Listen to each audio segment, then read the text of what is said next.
After a great start last weekend in the National League South, we're here to look ahead and preview Game Week 2 coming up this weekend. Tonbridge visit the Snow Stadium for the very first time as TOTTON entertain a home match at this level for the very first time, both hoping to avoid that first defeat of the season.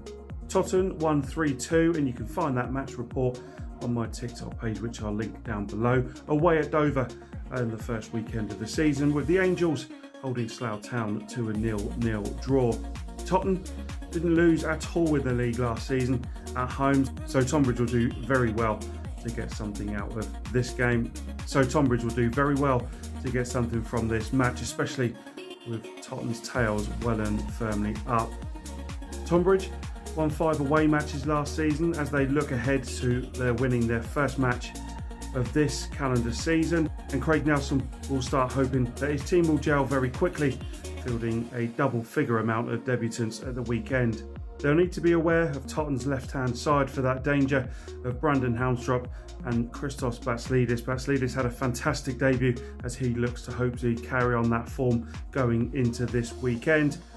Angels were unbeaten in their first 9 matches of last season, and can they carry that on this weekend? The Romans got a valuable draw at Worthing on the opening day. A last-minute Mitch Beardmore goal for Bath City spoiled Worthing's opening day. Worthing obviously had 10 men, but nevertheless that is still a decent point on the road for the first game of the season for Bath, who were a point ahead after an opening day defeat to Bournemouth last season. And Bath fans will no doubt be excited to see Will Jenkins-Davies in a Roman shirt for the first time in a league match at Twerton Park. His relationship with Ewan Clark are 2 players that are pivotal to Bath City's season moving forward. For Dover Athletic, they will not want the winless or pointless start to the season running on too long, such as the nightmare still in the back of their mind from the 23-24 season. But they'll take some positives from the way they fought back against TOTTON in that last 20 minutes, getting a couple of goals and just 1 goal away from cancelling out Totton's 3-goal lead that they had at half-time. Be interesting to see if LaBelle goes with Francis Mampolo from the start. His bright introduction from the bench really was a game changer in that final third for Dover towards the end of that match. The last time these two met at Twerton Park was a 2-2 draw, one of 3 draws in their last 3 matches between the sides. Farnborough last came to Chesham in April, and despite taking the lead, lost the game at the Meadow. Chesham defied the odds last weekend with their win at Maidenhead, while Farnborough hosted Eastbourne and played out a 1-1 draw.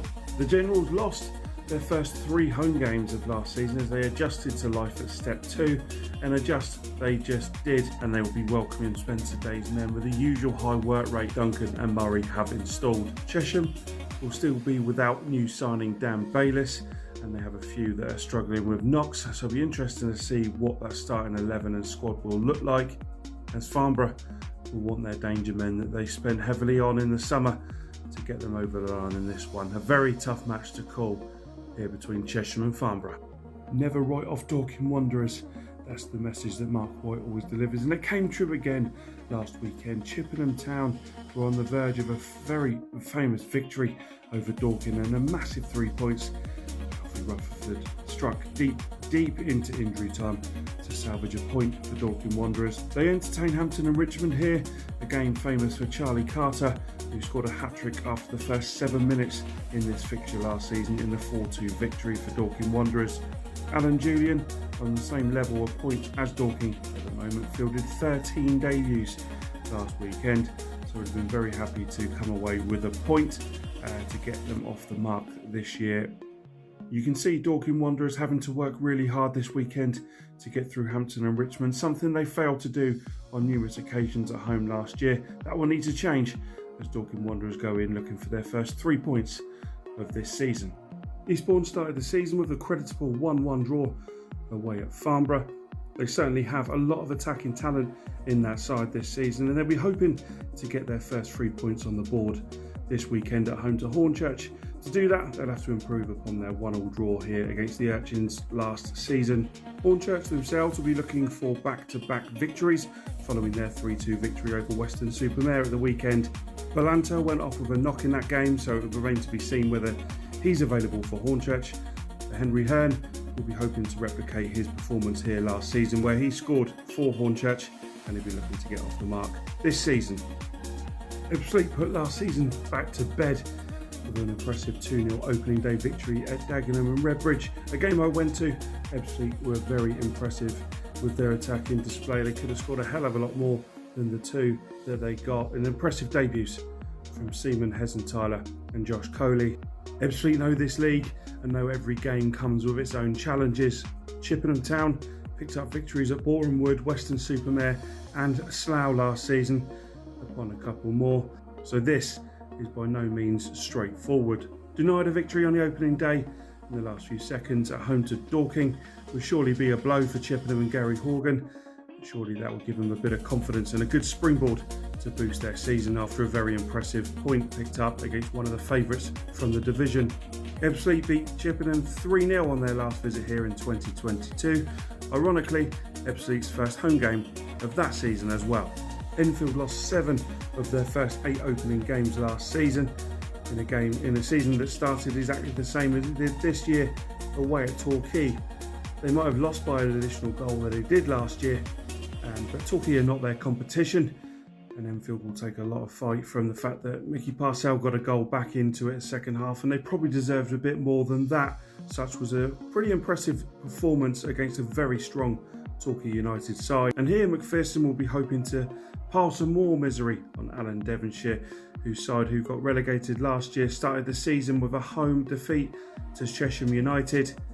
The visitors will be hoping to recall Remy Clarima to the squad, who missed the game last weekend, and hope that Josh Amira can add to his opening day goal as they travel here to the QE2 to play Enfield.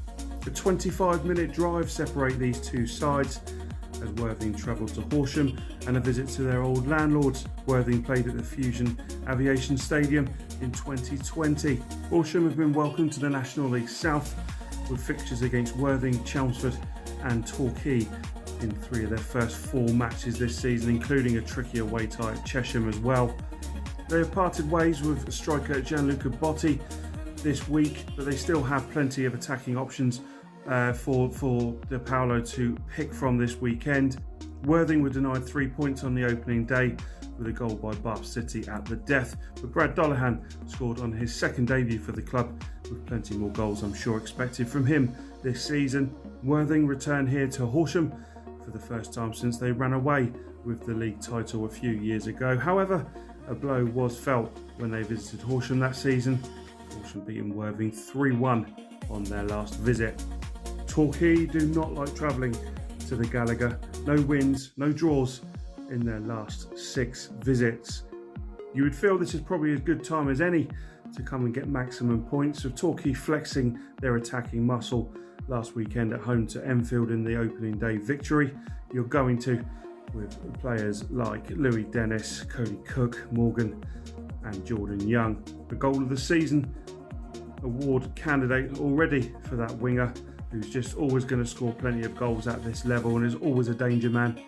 Matty Carson headed out to Weymouth on loan this week to keep him fresh for when he's needed. They go up against Maidstone with George Elokobi still probably looking at trying to work out how his team and how that balance of play comes into it, but we're very buoyed on in the fact that they took a 1-1 draw and a point away at Hemel last week, with Dajon Golding scoring on his debut.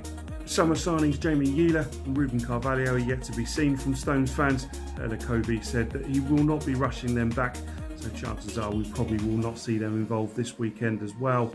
Maidstone will be hoping for a better start to last season, and after 15 games they were sitting in 16th place, so they'll be hoping to get their first victory of the season here against the Torquay side, hoping to improve their away form this season. Salisbury and Dagenham will be hoping to get their first victories of the season this week at the Raymac. Salisbury drew 0-0 away at Hampton and Richmond, with them fielding 13 debutants. It's always going to be a bit of a while before that structure gets going, and hopefully the injury to Tom Davis isn't too bad, who was forced off in that game. For Dagenham, a 2-0 defeat at home to Ebbsfleet.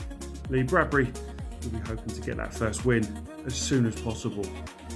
2 more sides looking for their first victories of the season. Slough Town pitted against Hempstead Town.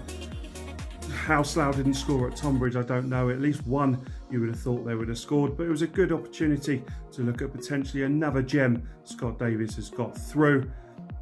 Jared Myers looking very impressive on his debut. Lee Allenson was quite disappointed with his side's performance in their 1-1 draw at home to Maidstone, but at least they've got a point on the board. Hemel won 1-0 and did the double over Slough last season. 1-1 here at Arbor Park. A revenge as Slough beat them and done the double over them the season before. A tasty tie this that welcomes the Clarets to Scott Bartlett's WESTON side, who beat Chelmsford home and away last season. When you look at transfers in and out, Westons are quite small, but all three players that scored past Chelmsford last season have departed. However, WESTON still have a very strong squad, as Chelmsford have built their own powerful squad this season as well, who are transitioning into full-time football. Weston lost 3-2 to Hornchurch last weekend, but took some fight to get back in the second half, and with Coulson and Pearson, they're always going to have that amazing threat of getting in behind you in the final third. 17-year-old Skinner scored on his debut, signing on loan from Bristol City with a debut to remember. But everyone knows how tough it is to score against Angelo Harrop side. So that's it for this week's preview. Plenty of games to look forward to. Plenty of big games on the show. Will you be going to a game this weekend? Let me know in the comments where you're off to and your predictions for this weekend. Until next time, enjoy the football this weekend. Up the footy.